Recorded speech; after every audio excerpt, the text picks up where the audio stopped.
قائل قرار دیا گیا. اگر یہ فیصلہ آیا ہے تو پھر یہ نواز شریف کا لکھا ہوا فیصلہ ہے، اور نواز شریف کا جو یہاں پر ایک جانبدار الیکشن کمیشن بیٹھا ہے، اس نے جو نواز شریف نے اسے کہا اس نے وہ فیصلہ لکھ کے سنا دیا. نہیں تو یہ بتائیں پاکستان تحریک انصاف اب کیا کرے گی؟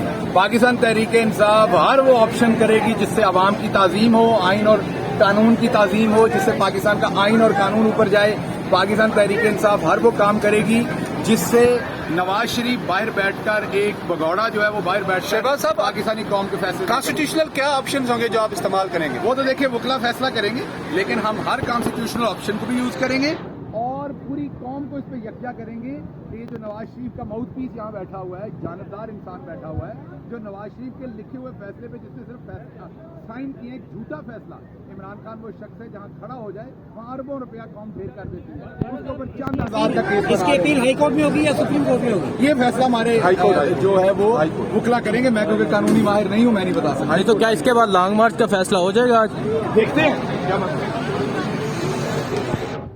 شہباز صاحب تھے، انہوں نے بات کی. آگے جو مزید رہنما پہنچا ان سے بھی کرتے ہیں بات.